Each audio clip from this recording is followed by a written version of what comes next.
when you were in Memphis, when they were in the early 80s doing as well as they could possibly be, Andy Kaufman, excuse me, and everything else. There was the upstart, yappy little dog in the corner, the IWA, the POFO territory. How did you guys in the Memphis territory react to the POFOs? Did you ignore them? Did their taunts bother you? And what did you think they were hoping to achieve? Well, everybody knew what they were hoping to achieve. They were trying to get notice upon themselves, which I don't blame them for that.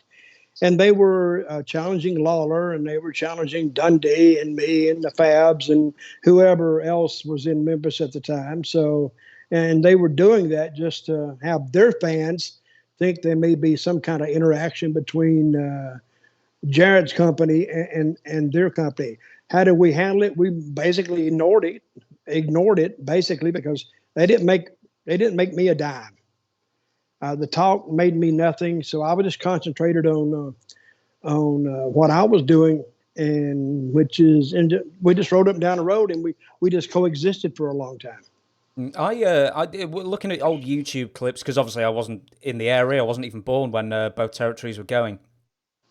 It always seemed to me that Memphis, apart from having the better wrestlers, you know, with all due respect to Randy and Lanny and a few others who were there, they always had the better production, they always had the better wrestlers, whereas IWA, the POFO territory, looked like it was filmed on a potato, even by 70s standards. So It's like they could have never been a real threat, surely. Well, if they had upped their production values. See, a lot TV stations, they won't take a production that looks crappy. Only very few stations would take that. And I mean, I think TV stations are more interested in wrestling today than they were then. So, but I think Randy, if he'd, and he was a pretty smart guy. You know, Randy is very creative because I worked with him in another territory here in Tennessee outside of Memphis for a whole year. And we do nothing but, I mean, good crowds.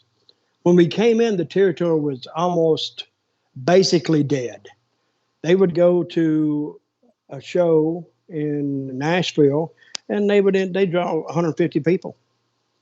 And then me and Randy started working something between us, and then the building would only hold 1,000, maybe. And when we started selling it out. So that shows you the difference between having not necessarily a great production, but a good creative flow.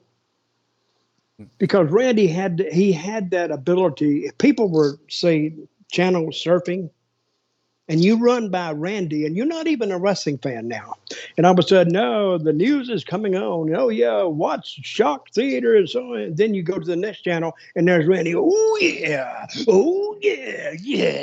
freak out, dude. And then you go back and you went, what the hell was that? Then you go back and you watch Randy. Randy was very almost much watch TV because he was so different. And you mentioned when I did like a 20-minute monologue on what the wrestling territories were about 10 years ago. I did this interview. What did I say then?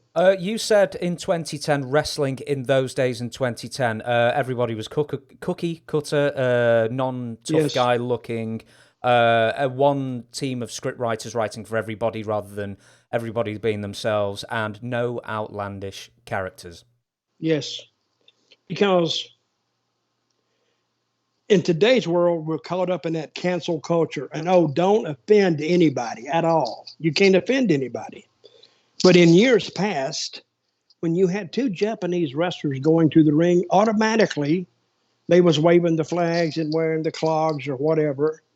And they were automatically the bad guys.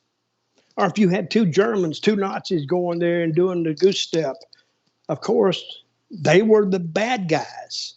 But now you can't do that. You got to have two guys coming down there and they look good. And then you have two other guys come down there. But what distinguishes these two guys, these two teams? What, their color of their trunks or the color of their outfits? I mean, a wrestler has to do something to kind of make the people dislike him. I think the best heel in the business right now is that kid in AEW, that MJF, whatever his name is. Great heel, because he's a heel 24/7. He's not a heel just on TV. And then he goes out and does an interview and he said, "Oh, yeah, well, my name is whatever, and I live here and I did this." He's got to be a heel 24/7. And that's why he shoots the bird to everybody, even little kids. I mean, he's a heel. So, and that's what kind of makes you stand out amongst the guys today, because to me, they all look like a junior college football team. They all like the 5'10", 6'3", whatever, 220 pounds, buffed, jacked up, and they all talk. They don't talk any different than anything else. And there's no outlandish gimmicks anymore, which I thought was the beauty of wrestling, because it's almost like Halloween, Christmas, 4th of July, kind of all thrown together on one show. But they don't have that anymore, because I don't think they have the creativity to put that together. And even if they did, I think they're afraid to put it on TV. Afraid. Now, this is 2021. This will probably play in 2022. But I don't think things would change that much. But they are afraid of getting rejected. They are afraid of getting canceled, but not by the people, by the advertisers. Because the people that are the woke generation, they got it down to a science, I think. You know, if they do like a email push on, say, Procter and Gamble, "Oh, we'll never buy another product, and what you advertise on this show is just horrendous." So here's this guy, he picks it up, "Horrendous, and we're never going to buy another Procter and Gamble product. Oh my God, I got to show this to the boss." And then it hits the stages, boom, boom, to the top. And all of a sudden that the sponsorship is dropped of wrestling. That's what they're afraid of. See, if you're afraid of that, then, and that's why wrestling, I think, is suffering today. It's why it doesn't really stand out amongst anybody else, any other promotions. But that's my thought. So it may be true. It may not be true.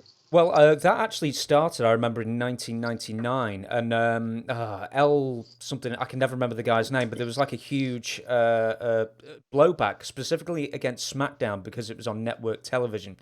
Yep. And, you know, the risque stuff they were doing. So that was sort of the first time I think WWE really experienced cancel culture. I know the Goldust character a few years earlier, some advertisers pulled out over that, and then the best of Goldust ended up getting lost, and then you just ended up getting a tamer version maybe 18 months later to appease the advertisers. Well, Goldust was great at that character. Dustin was almost tailor-made for that gimmick, because he did so well with it. And it's a shame they kind of slowed it down, because to me, very entertaining. And I don't think he didn't offend me. He may have offended some gay people or some androgynous people, I guess, or the transgenders. But hey, that's life, I think. You know, you're going to have transgenders, and you're going to have bums on the street, and you're going to have prostitutes, and you're going to have killers, and you're going to have bullies, and you're going to have this. But if you can't mix them all together to where they interact, I don't know what you got.